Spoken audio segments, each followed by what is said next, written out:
Bien, nous allons continuer maintenant notre exploration du skinning. Je vais charger la scène que j'ai sauvée avec Hold en cliquant simplement sur Fetch. Je retrouve comme ça mon skinning. Pour souvenir, j'avais utilisé le bones enfant et j'avais mis des étapes de morph. Le morphing angle, je peux le supprimer facilement. En fait, tous les gizmos que vous mettez ici, vous pouvez simplement les supprimer. Bien. Il est impératif de toujours pouvoir se déplacer au frame 50. Pas 51 ni 49, on risque d'avoir quelques problèmes. Donc je me positionne sur le frame 50, parce que c'est là où l'animation s'arrête, et je vais mettre un repère. Addition tag.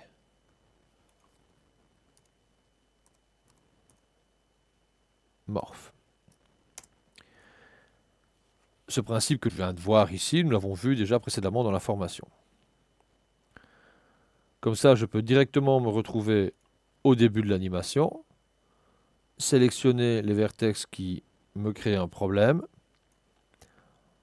ajouter au frame 0 joint angle deformer, regarder un petit peu celui que je dois corriger, donc c'est celui-ci en cliquant sur Edit Lattice, ces deux-ci, voilà. Et je me positionne directement sur le repère Morph à la clé 50. Je corrige ceci, je reviens, en Edit Lattice, je prends ces deux autres points, je me repositionne sur le repère 50 et je corrige comme ça les différentes étapes pour avoir quelque chose de beaucoup plus doux dans le bras. Si tout ça est un bras, bien sûr. Bien. De 0 à 50, j'ai donc différentes étapes. Imaginons maintenant que vous voulez corriger une étape à un certain endroit. Vous dites, il y a un endroit où ça ne va pas trop bien dans votre skinning.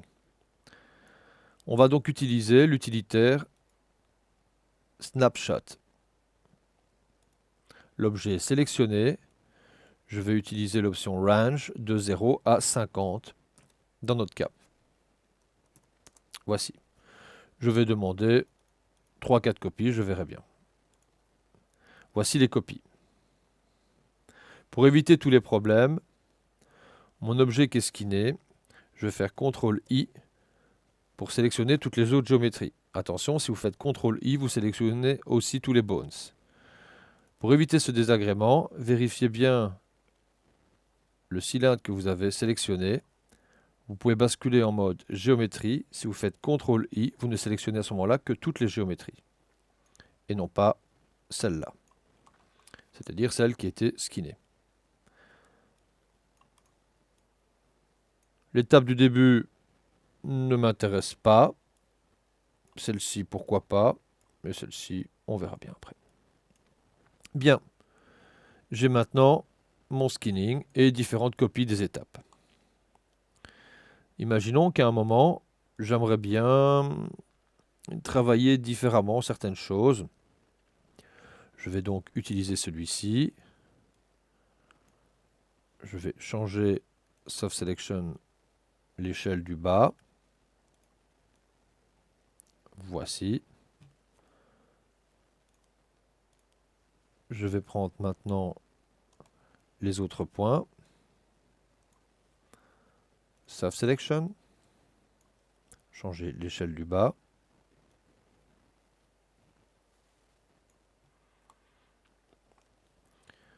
Et je vais continuer cette absurdité sur l'autre cylindre. En prenant encore plus de points. Soft Selection. Voilà, et je vais faire une échelle. Bien. Lui, je vais même en profiter pour mettre un petit gonflement à cet endroit.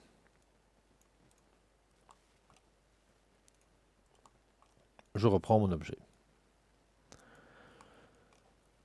Edit enveloppe, Je sélectionne le bones numéro 2 et je sélectionne tous les sommets.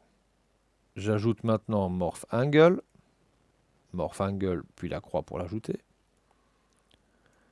Et ici, je ne vais pas utiliser quelque chose qui est dans l'étape, c'est-à-dire dans la pile des modificateurs. Je vais utiliser toutes les étapes qui sont dans ma scène maintenant. Je me dis, tout compte fait, au début, je n'aime pas que mon cylindre est droit. Quand l'angle est égal à l'angle de départ, addition from node, et je prends ceci. Voilà. Je vais maintenant continuer quand il se plie plus ou moins à cet angle, au frame numéro 20, addition from node, je prends le suivant. Et on peut comme ça mettre des tas d'étapes jusqu'au frame 50, addition from node, et je prends cette étape-là. Il va donc comme ça essayer de faire toutes les étapes. Bien sûr, faites attention aux modifications que vous avez faites. Et là, on arrive très vite à des choses pour artistes incompris. Le principe est de pouvoir exporter comme ça une étape et de pouvoir venir la corriger et venir la mettre en cliquant simplement dessus. On vient donc de voir maintenant l'intérêt de venir corriger des skinnings ou de faire des fois quelques petits effets en utilisant le snapshot.